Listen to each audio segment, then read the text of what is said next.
Dans l'espace, personne ne peut vous entendre être un homme.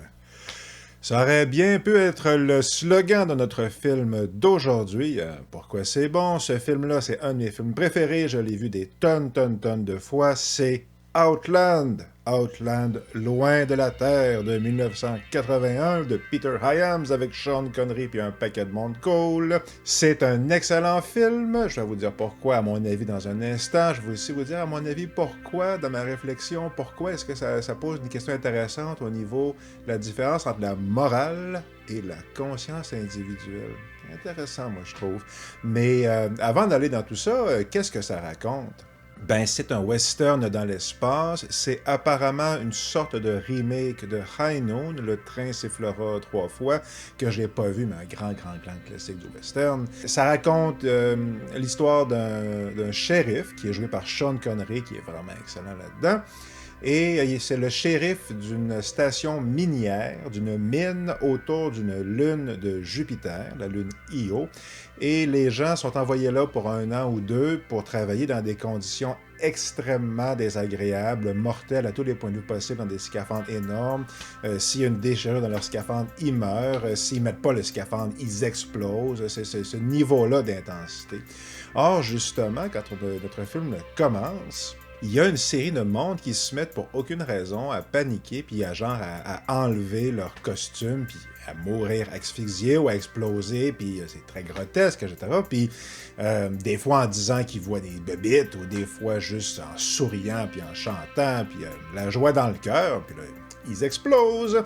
Puis, toutes ces morts mystérieuses, le shérif, quand il se met à enquêter là-dessus, il se fait dire non, c'est juste le genre d'affaires qui arrive ici. C'est juste normal. Les gens virent dingue. Il y a des gens qui sont pas capables de le prendre.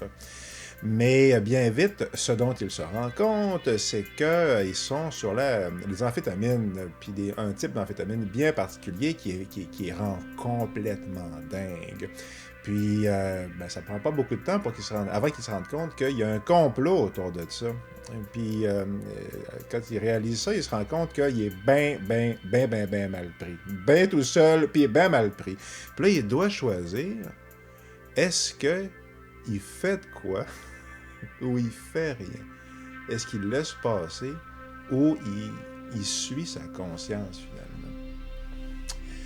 Ben, qu'est-ce qu'il décide de faire? Est-ce qu'il va réussir à s'en sortir? Est-ce qu'il y a des chances de s'en sortir? Qu'est-ce qui va arriver? Une seule manière de le savoir, comme d'habitude, c'est d'écouter le film. Ça vaut la peine de le voir si vous ne l'avez pas vu. Là. C'est excellent Outland.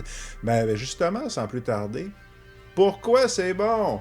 Ben, 3 raisons, comme toujours. J'y vais dans l'ordre, si on veut, du plus évident au plus important, peut-être. La première raison, c'est que c'est un film des années 80, un film de science-fiction des années 80. On est au fait de la compétence en termes de science-fiction, de production de films de science-fiction hollywoodienne ou ce genre de trucs-là. C'est l'époque de Alien, c'est l'époque de la guerre des étoiles, etc. Puis c'est un film comme ça. Okay? C'est un film à plus petit budget, c'est un film à plus petite envergure, mais beaucoup des gens, en fait, qui ont travaillé sur Alien, sur la guerre des étoiles, ils ont travaillé sur ce film-là, puis ça paraît.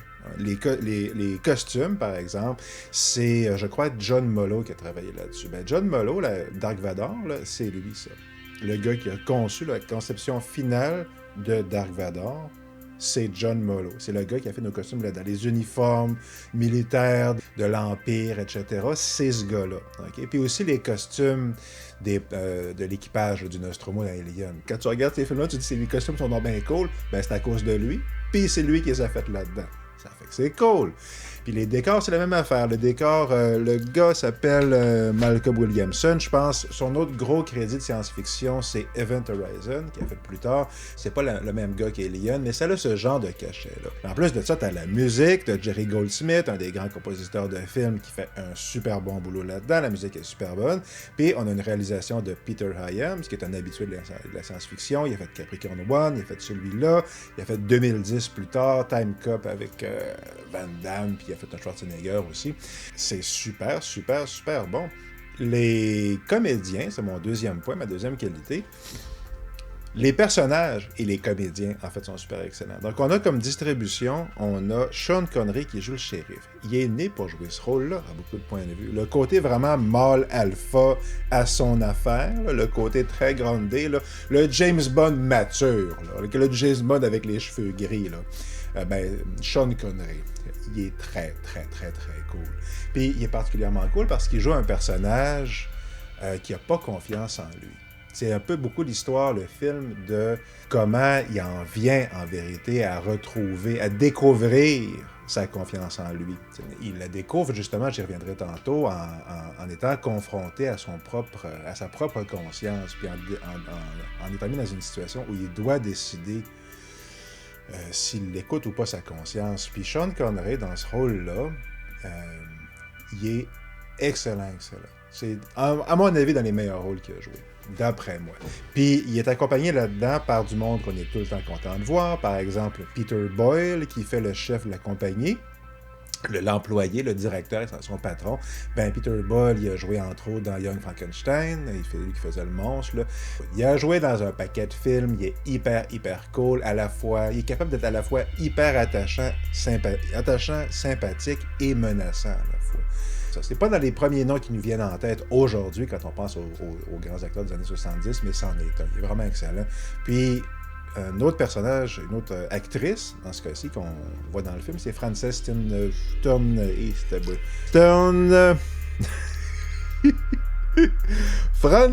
Stern-Hagen, qui joue la docteure alcoolique, qui est un peu le miroir féminin du personnage de Connery, du Marshal.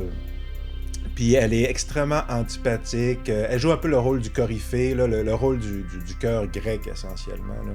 C'est elle, par exemple, qui va dire que tous les employés, les médecins, les shérifs, etc., qui sont envoyés là-bas, c'est tous c'est des ratés. Là. C'est des gens qui ont complètement gâché leur carrière, soit parce que, comme dans le cas de Connery, c'est des gens qui endurent pas le monde, qui sont pas capables de fermer leur gueule, comme on dit. C'est pas spécifié pourquoi est-ce qu'ils chicanaient avec les gens, mais on nous dit là, que Connery s'est ramassé là parce qu'il s'est mis tout le monde à dos, essentiellement. Puis, notre docteur, joué par Mme Stern-Hagen, c'est parce qu'elle est alcoolique. Là. Puis elle dit, elle est à 2 doigts de se faire retirer sa licence. Tous les médecins qui se ramassent dans ces postes-là, c'est des médecins qui sont sur le bas, à 2 doigts de perdre leur licence. C'est son cas à elle, mais elle est extrêmement... très charismatique. Je pense que c'est entre autres parce que Stern-Hagen, c'est vraiment une bonne actrice. C'est le genre de femme, quand on la voit, on sait que ça va être bon. Elle rehausse tous les films dans lesquels elle joue. Puis son personnage a beaucoup de nuances, finalement. Puis tous les personnages là-dedans ont beaucoup de nuances. Il y a plein de monde qui ont été connus plus tard. T'as des gens comme Steven Berkoff, qui a un petit rôle, mais vraiment mémorable. Berkoff, il a fait des méchants dans James Bond en particulier, je pense, dans Octopussy. Puis je pense que c'est lui qui fait le méchant dans Beverly Hills Cop, je suis pas certain, mais c'est un gars que vous reconnaîtrez probablement si vous le voyez. Il y a John Ratzenberger, qui était beaucoup plus connu plus tard parce qu'il a joué dans Cheers. C'est lui qui explose. Au début, c'est le premier homme qui explose. Il y a Clark Peters, je pense qu'il s'appelle. C'est un gars qui avait un assez gros rôle de soutien dans The Wire. Fait qu'il y a beaucoup de monde là-dedans qu'on reconnaît ou qu'on a connu plus tard qui sont super bons, mais tout le monde, jusqu'au dernier figurant, en vérité, c'est super bon. Puis là, je finis là-dessus pour le point comédien. Il y a 2 tueurs à la fin qui sont envoyés pour tuer notre héros. Ils n'ont aucune réplique, ils font juste marcher, puis tirer, puis essentiellement c'est ça, mais ils sont crissement bons. Ils sont vraiment bien choisis. Ils ont la gueule de l'emploi, ils ont le comportement de l'emploi. Tu y crois, puis tu crois aux mineurs, tu crois aux cuisiniers dans la cafétéria, tu crois à tout le monde là-dedans. C'est ça, la distribution est excellente, de haut en bas, les personnages sont excellents, donc il y a vraiment tout ça qui joue. Puis la troisième raison, c'est l'élégance de l'intrigue, la délicatesse et la finesse de l'intrigue. Puis je ne m'éterniserai pas là-dessus, mais ça se résume justement au fait que le méchant envoie 2 tueurs à la fin pour tuer notre héros. Puis notre héros, il n'est pas en train de se battre contre l'armée mexicaine au complet, là, comme dans, mettons, Butch Cassidy and the Sundance Kid. Il n'est pas en train de rentrer dans un poste de police puis tuer tout le monde comme dans Terminator, quoique c'est la meilleure scène du film, c'est malade mental cette scène-là, mais c'est un film qui réussit à avoir une énorme tension dramatique avec un enjeu un petit enjeu, ultimement. Puis ce petit enjeu-là, c'est la corruption généralisée dans cette mine-là, à laquelle tout le monde participe et dont tout le monde est complice. Puis, malgré le fait que c'est à l'échelle cosmique, à l'échelle d'autres films qu'on a vus, malgré le fait que l'enjeu est minuscule, d'une certaine manière, le film lui fait vraiment sentir à quel point il est énorme pour Sean Connery. Puis on sent ça. Puis c'est ce que je veux dire par l'élégance du truc essentiellement. Je fais souvent référence au fait que dans les reboots de Star Trek, là, dans le premier film de Abrams, moi je l'aime bien ce film, je trouve que c'est plutôt réussi, mais je mentionne souvent comment ils font exploser la planète Vulcain à un moment donné. Ben ça, c'est une grave erreur artistique. Là. Je veux dire, si t'es obligé de faire exploser la planète du personnage le plus aimé de ta franchise, t'es obligé de faire exploser sa planète, un des personnages les plus emblématiques et importants de la culture occidentale des 50 dernières années, là, Monsieur Spock, si t'es obligé de faire exploser sa planète avec sa mère dessus, jouée par Winona Ryder, là, si t'es obligé de faire ça pour que les gens ressentent de l'importance émotive à ton truc, ben... peut-être que ça serait bon de comparer avec comment M. Hyams dans Outland s'en tire avec le même dilemme. Parce que lui, il n'y a pas besoin de faire exploser tout. C'est ça. Ce qu'il fait, c'est qu'il dit, OK, on a un shérif au début, il est marié, puis sa femme le quitte. On voit sa femme une scène. La scène d'après, quand Sean Connery arrive à la maison, sa femme l'a laissé, elle lui laisse une note vidéo, mais elle lui laisse une note. Puis elle lui dit qu'elle n'est plus capable de vivre cette vie-là sur des stations lointaines, qu'elle l'aime profondément, mais qu'elle ne peut plus vivre ça. Puis ça va suivre Sean Connery tout le long, mais ça le suit extrêmement subtilement. C'est une image là, un commentaire là, une petite scène là, mais ça n'a pas du tout ce côté larmoyant qu'on voit très souvent dans les histoires de couple, dans ces films-là. Puis justement, dans les films de policiers ou peu importe, on voit souvent l'histoire d'amour conflictuel ou qui bat de l'aile, là, justement pour tenter de rajouter du cachet émotif au film, de la profondeur au personnage, etc.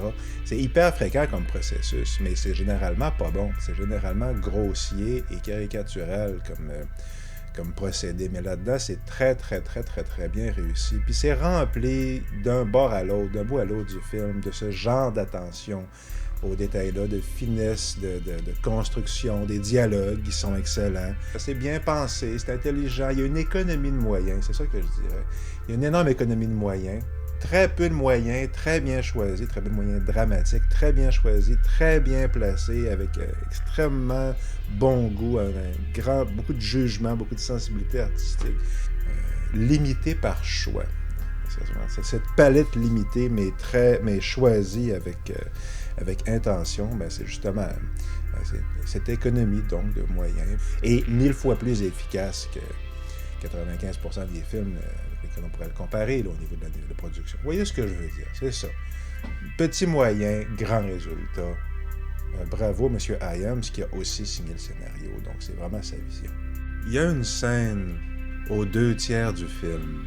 Sean Connery, là, son personnage, est en train de jaser avec le docteur. C'est la seule personne qui l'a pas trahi, qui l'a pas quitté, qui l'a pas renié, etc. C'est son seul ami, essentiellement. Lui va se faire probablement tuer dans 3 ou 4 jours. Il y a une navette qui s'en vient avec 2 assassins à bord. Les 2 meilleurs assassins du système solaire pour le buter. Puis lui, c'est pas un des meilleurs shérifs du système solaire. Là. Pas du tout. OK? Donc, il y a des bonnes chances qu'il se fasse buter, là. Puis il n'y a aucun de ses amis flics sont prêts à le soutenir, aucun travailleur, personne n'est prêt à le soutenir, à part la femme médecin, justement. Puis elle lui demande pourquoi est-ce que tu fais ça? Pourquoi vraiment est-ce que tu refuses les pots de vin, etc. J'avais peur d'aller jusque-là qu'il réponde que c'est parce que... Il aurait pu répondre quelque chose du style « parce que c'est la loi ». Parce que c'est mon devoir de faire ça, parce que c'est pour ça qu'ils me payent. Tous ces genres de choses-là. Il aurait pu répondre fondamentalement pour des raisons, on va dire, morales. Aller jusque-là dans le film, là, j'avais assez peur, en vérité, que ça soit ce genre de choses-là qui répondent. J'avais oublié à quel point il était torturé, finalement, par rapport à cette question-là. Puis j'avais peur qu'il réponde quelque chose du style « parce que le bien l'exige de moi ». J'avais peur de ça parce que j'aurais trouvé que ça aurait été faire preuve d'un grave manque de profondeur, en vérité. À ce moment-là, le film aurait été le portrait d'un homme, j'oserais dire, qui suit le troupeau, en vérité. Ça sonne peut-être dur, qu'est-ce que je dis là, mais je vais y revenir dans un instant. Pourquoi je dis ça? Qu'est-ce que je veux dire par là? Ce qui est certain, c'est que j'ai été non seulement rassuré, mais j'oserais même dire ému quand j'ai vu sa réponse, qui est il le fait pour savoir si il est aussi lâche que tout le monde dit qu'il est. Puis ça peut avoir l'air macho ou niaiseux comme ça, mais non. Okay, parce que le personnage de Connery est mis dans une situation où sa femme l'a laissé, il n'a aucun ami, sa vie est en danger, il est pratiquement certain qu'il va se faire tuer, il est à l'autre bout de l'univers, il n'a aucune chance, il ne peut pas se sauver, il n'y a rien qu'il peut faire. Mais, comme il le dit, il y a plein de gens qui sont en train de mourir. Les gens, quand ils prennent des amphétamines, les mineurs prennent des amphétamines, puis au bout d'un an, leur cerveau est complètement frit, comme dit Mme Stonehagen. Ça tue les gens. Fait qu'il y a des morts atroces, puis c'est sa responsabilité comme Marshall de faire de quoi. Oui, c'est sa job. Mais je suis pas mal certain que si ça avait été juste une histoire de trafic de drogue, probablement qu'il aurait laissé passer. Peut-être qu'il aurait été prêt à ce moment-là à fermer les yeux puis à encaisser les pots de vin qu'on lui proposait, si ça se trouve. Mais là, il répond, non, il y a vraiment du monde qui meurt, puis j'ai peur de pas avoir le courage de faire de quoi. J'ai peur d'être un homme aussi lâche et aussi raté, puis aussi, faible en vérité, que ce que tout le monde me dit que je suis. Puis la grande beauté du film, pour moi, c'est ça. Le grand message du film, c'est ça. Puis c'est intéressant parce que c'est un des aspects presque archétypaux de l'identité mâle, là, si on veut. Ça, c'est un remake de High Noon, Outland. La phrase célèbre de High Noon, c'est « A man's got to do what a man's got to do ». Okay, donc, c'est « a man ». Puis c'est vraiment ça le sentiment du film. Puis moi, en tant que gars, ça résonne chez moi, ce sentiment-là. Mais c'est vraiment le fun dans le film parce qu'ils ont rajouté la femme docteur, le personnage de Stonehagen, qui est vraiment son penchant, le pendant féminin là, de Connery. Puis, la femme forte, c'est un peu un cliché. Moi, généralement, je trouve que c'est pas bon. En vérité, je pense que c'est des caricatures, souvent des personnages que les films présentent comme des femmes fortes, mais ici, vous avez la version réussie de ça. Vous avez l'aspect archétypal mâle guerrier tel qu'exprimé chez cette femme-là, finalement. Bon, fait que, c'est intéressant pour toutes ces raisons-là, mais fondamentalement, moi, quand j'ai entendu cette réponse-là de Connery, ce que j'ai entendu, c'est parce que je veux savoir qui je suis réellement, puis j'ai peur de le découvrir. Parce que lui-même aurait été déçu de savoir que, finalement, non, il n'a pas le courage d'affronter la mort, en vérité.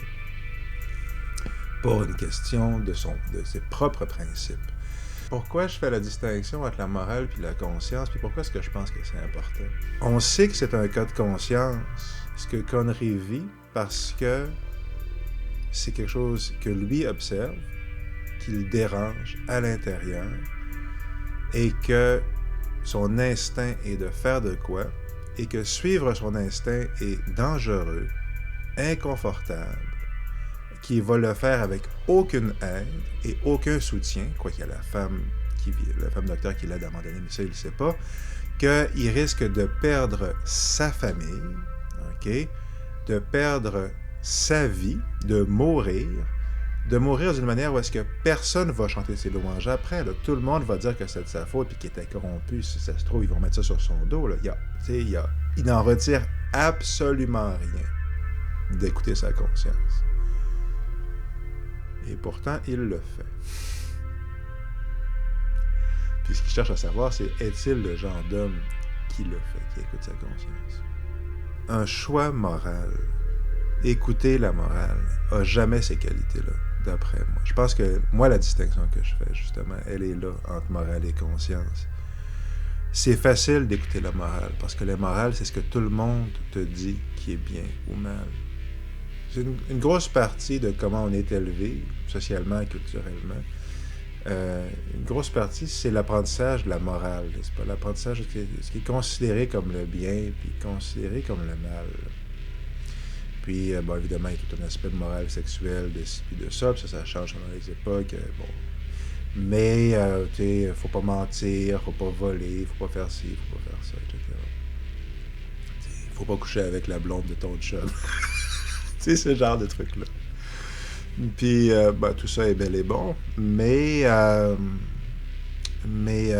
peut-être comme moi, qu'à un moment donné, vous arrivez, vous vous promenez dans le monde, puis là, vous vous rendez compte que, oui, des vols, puis des trahisons, puis des mensonges, non seulement il y en a à journée longue, mais on est régulièrement mis dans des situations où il est attendu de nous qu'on accepte ces choses-là. Vraiment, là, vous trouvez que c'est normal et correct, là, comment votre patron vous traite, comment votre collègue de travail parle dans votre dos, comment vous... Je sais pas, moi. Ah, j'ai volé une brocheuse au bureau. Bon, c'est pas grave.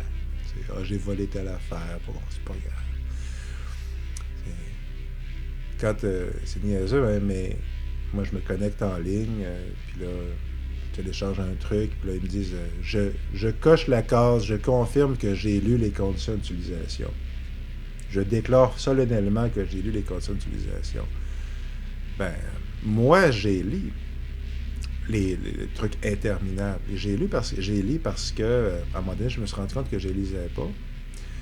Parce que personne ne les lit, parce que c'est un texte légal qui n'a pas d'allure. Puis à toutes les fois que je coche, je déclare que j'ai lu et que je comprends les règlements, les conditions d'utilisation, je suis en train de déclarer solennellement un mensonge. Là. Mais ça me paraît pas un mensonge, ça me paraît une affaire triviale et mineure.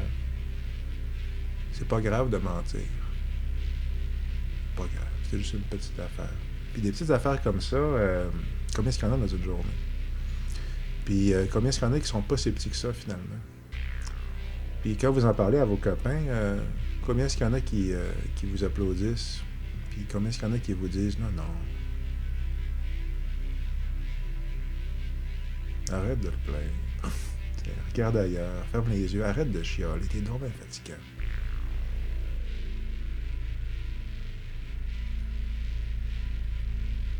Puis peut-être que si vous avez fait cette expérience-là, ben peut-être que vous allez voir notre shérif tout seul au fin fond de l'univers. Peut-être que, comme moi, vous allez vous dire ouais, je trouve que la métaphore est bien trouvée. Ça, c'est la différence entre la conscience et la morale. C'est facile d'être anti-nazi quand tout le monde est anti-nazi. Okay. C'est facile d'être contre le racisme quand tout le monde est contre le racisme. Ça prend aucun courage pour faire ça. Ma recommandation pour aujourd'hui, c'est un autre western dans l'espace. Un film, c'est Moon Zero 2. C'est un film de la Hammer de 1969. De Roy Edward Baker, je pense qu'il s'appelle. C'est pas mon réalisateur de la Hammer préféré, mais le film est hyper sympathique. Puis c'est carrément un western dans l'espace, mais c'est western dans l'espace niveau... C'est plus du niveau Galactica dans l'espace. C'est le shérif, les duels. Tout, ça fait longtemps que je l'ai vu honnêtement, mais c'est essentiellement un western sur la Lune, puis avec toutes les conventions du western. Puis c'est pas plus compliqué que ça. Puis je dirais pas grand-chose de plus là-dessus, parce qu'honnêtement, ça fait 10-15 ans que je l'ai vu. Je l'ai pas réécouté, je me suis pas vraiment remis en mémoire, mais ce dont je me souviens du film, c'est que, c'est carrément un western sur la Lune, puis 2, c'est hyper cool. C'est super sympathique.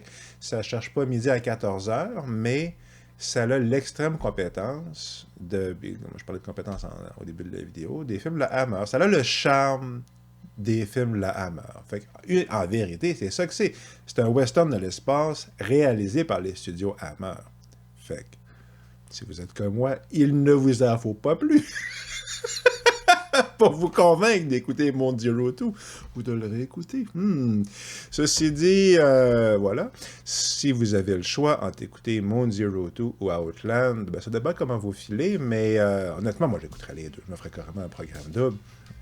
Mais si vous êtes, c'est ça, recruté pour travailler sur une mine à l'autre bout du système solaire, puis que vous n'avez pas d'amis, puis que votre femme, votre conjoint vous a laissé, puis que tout ce que vous avez pour passer le temps, c'est Outland, ben vous êtes assez chanceux parce qu'Outland, c'est un chef-d'œuvre en vérité, c'est vraiment excellent. Puis pourquoi c'est bon?